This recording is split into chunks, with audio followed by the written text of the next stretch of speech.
Welcome back. I'm doing. Thank you very much. How are you doing, Sean? I'm good. So we both know that they're compromised. We both know that this is the one committee where you need top secret clearance.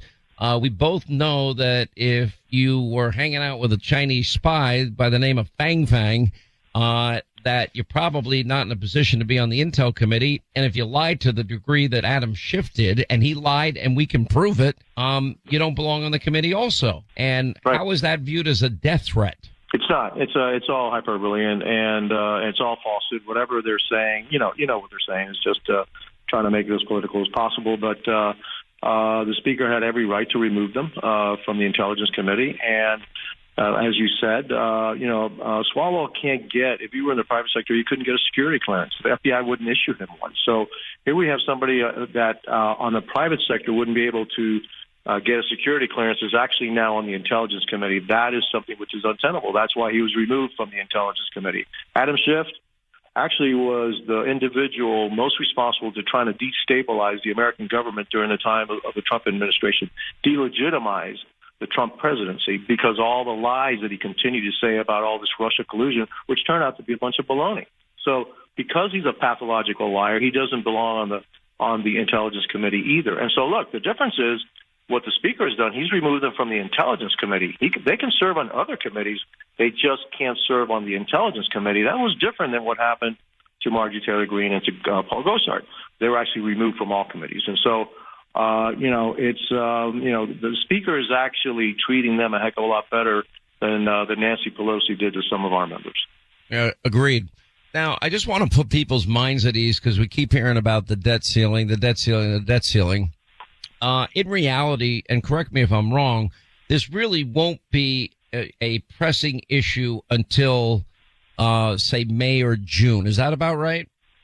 Yeah, that's correct, and it may be able to be pushed even further back. And so what we want to do, and by the way, we're totally 100% behind our speaker, and we're united in this effort. And so the Democrats feel that somehow they're going to drive a wedge between us. I think they've got something else coming.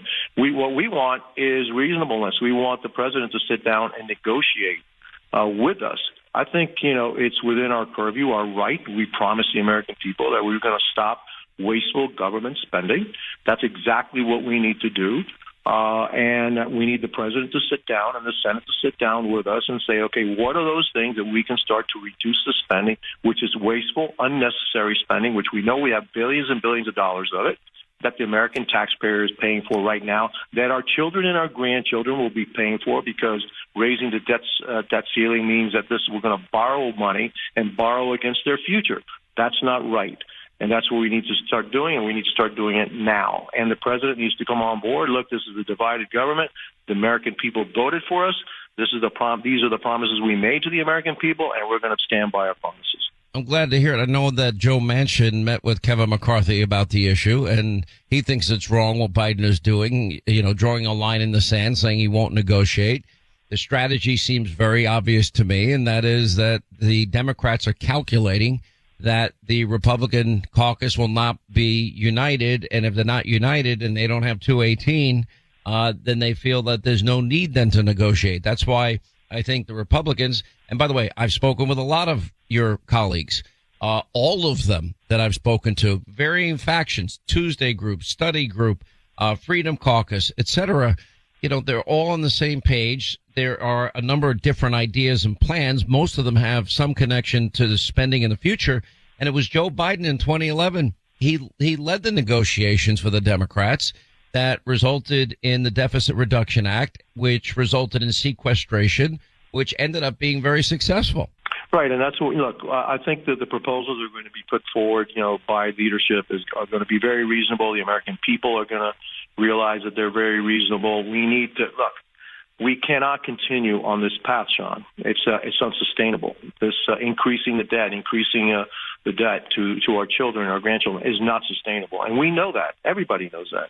And so the cuts that we're going to be proposing are going to be very reasonable. And I think the vast majority of the American people are going to be on our side. And the individual that's unreasonable is the individual that will not, at this point, negotiate with us, which is the President of the United States. So what's going to happen if they push this to the limit and Republicans are united and won't break? we're going to hear these words. The full faith and credit of the United States government is hanging in the balance. We may result in a government shutdown, which, by the way, the government never fully shuts down. Our military will never shut down. Social Security checks will be sent out. Medicare checks will be, given out. Those funds will be paid. And non-essential workers will be laid off, furloughed. Usually they'll get a free vacation and back pay as soon as they get back to work. Am I wrong? Right, and that's what you're going to hear, but that's not what we're going to do. And so, we are committed to, A, not shutting the government down, and B, we're also committed to making sure that we protect the full faith and credit of the United States of America. Not doing that will have very dire consequences. But it also means that we need to have spending cuts, and we need to have spending cuts that mean that are legitimate and also substantial, because we cannot continue on this path. And again, those things are going to be asking for are going to be very reasonable. Look, one of the first things I would do, I'm looking at the 87,000 IRS agents, the army of IRS agents that they're trying to unleash on us. That's $80 billion. We don't need to spend $80 billion to hire 87,000 IRS agents. Right there's a cut that we can do like tomorrow. We already passed the bill to try to get it done.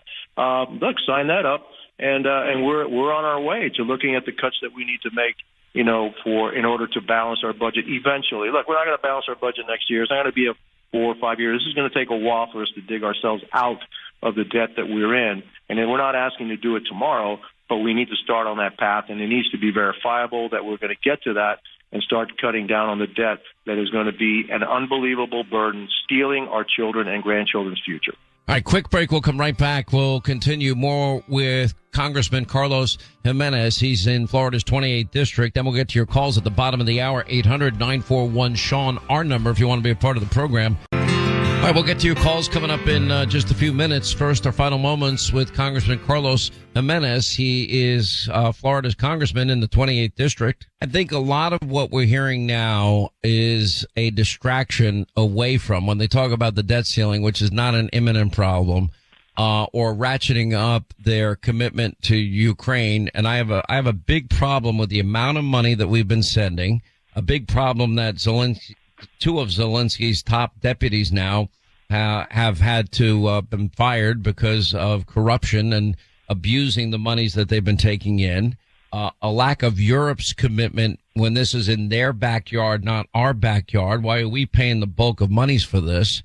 And I think a lot of it is also to distract from Joe Biden, the problems he has with top secret classified information, but more importantly, all of the stories that are now coming out that the Biden family profited greatly in these lucrative deals with China, Russia, Ukraine, Kazakhstan, and elsewhere. Do you think that's a fact?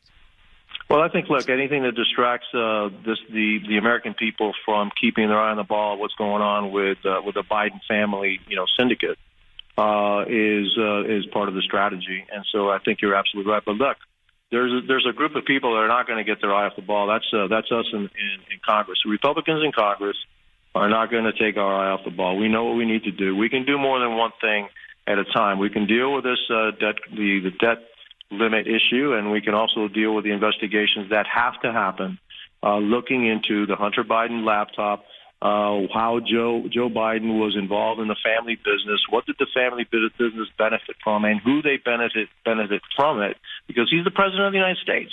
And some decisions that he's made over the first 2 years can leave you kind of wondering and say, hey, what is that all about?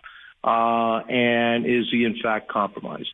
And I'm willing to say it. Is he in fact compromised? And we need to look at it, and we need to investigate it. And no matter what they do, they're not going to distract us from the work that we need to do here in Congress, both looking at these investigations and then taking care of the issues that are important to the American people. Well, we really appreciate you, Congressman, being with us. You're doing a great job down in Florida. I, in fact, did read your comments about you're not going to go down the no bail, defund, dismantle road as other states have, and I applaud you for your leadership. We appreciate you being with us, Congressman Gimenez. He's with the Florida 28th District. Thank you, sir.